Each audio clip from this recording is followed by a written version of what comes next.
and use the idea of thinking about a system. As you're walking out the door here today and you start moving into working on developing solutions to problems, I want you to think about what's the system that's being affected here? Why is this thing happening? It's not because necessarily there are bad people, but mostly because the system that we're working in needs to be changed, and that's something to think about. I started off with the idea about what is leadership, and I love this definition by Ronald Heifetz. His book is called Leadership Without Easy Answers. It's become a classic in the business school curriculum. He's a professor at the John F. Kennedy School at Harvard. And he says leadership is bringing people together to create solutions that haven't been created before, to problems that we've never solved. And that's what Megan means when she talks about those big dreams. We all know what we need to work on, these big problems that need to be solved. And I think a lot of us are thinking today about Nelson Mandela and the big problem that he saw there in South Africa with apartheid, and the vision that he and his colleagues in the African National Council came together and created a method and an approach to creating a more democratic system there with more equity and justice for all. So a leader is somebody who really works on those unsolvable problems that we think we can't solve. What can we do about it?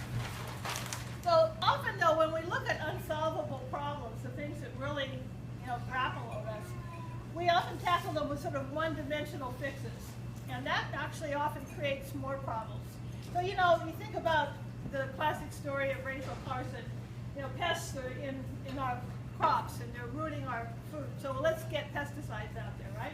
And kill off all those pests, and we'll be able to have blemish-free food, a bigger harvest. But of course, Rachel Carson pointed out the impact that DDT and other chemicals were having upon the wildlife that were involved.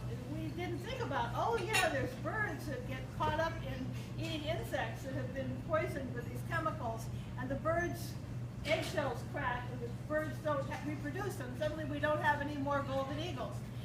And so we need to think about the unintended consequences of these one-dimensional fixes. And today we're looking at another similar kind of a one-dimensional fix to the problem of we don't have enough fuel. What are we going to do? Oh, let's go fracking. Let's just pull up every last drop of fossil fuels that we can. Oh yeah, it might cause some problems with water quality, and oh yeah, there's bad chemicals in the fracking mix, and oh yeah, there is that stuff, carbon dioxide, that happens when the fossil fuels get burned, but hey, we need to move in our cars, right?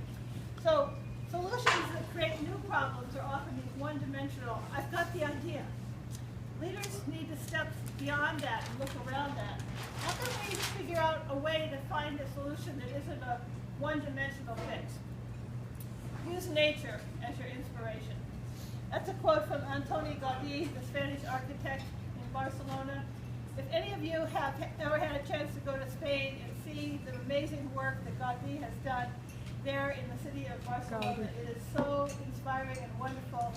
And like he made this cathedral that has the posts that hold it up are like tree trunks with flowers at the top. I mean, it's just amazing inspiration. I do highly recommend if you ever get a chance to go there to see it. So he took nature as his inspiration throughout his career as an architect. And of course, we're all familiar with the phrase of John Muir, everything is hitched to something else. And that goes back to the whole question of a system. John Muir, in this phrase, really encapsulated it. Hitting something on one spot means it's all hitched to everything else in the universe. And there's a deep wisdom in that. And using nature as your inspiration is a methodology that's now being used a lot by product designers. There's a whole field called biomimicry, where people are looking to the natural world for inspiration and how to solve some design problems that we have in creating commercial products. And for example, we're all familiar with Velcro, right? And we're probably also all familiar with getting little birds stuck in our pant legs when we walk through the hills.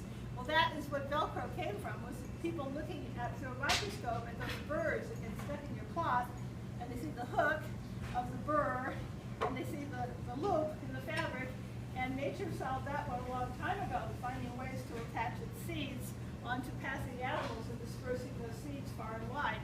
So we came up with a way to adhere something together, and thank goodness anybody who's a parent doesn't have to teach their kids anymore how to tie shoes, because they all go on with Velcro.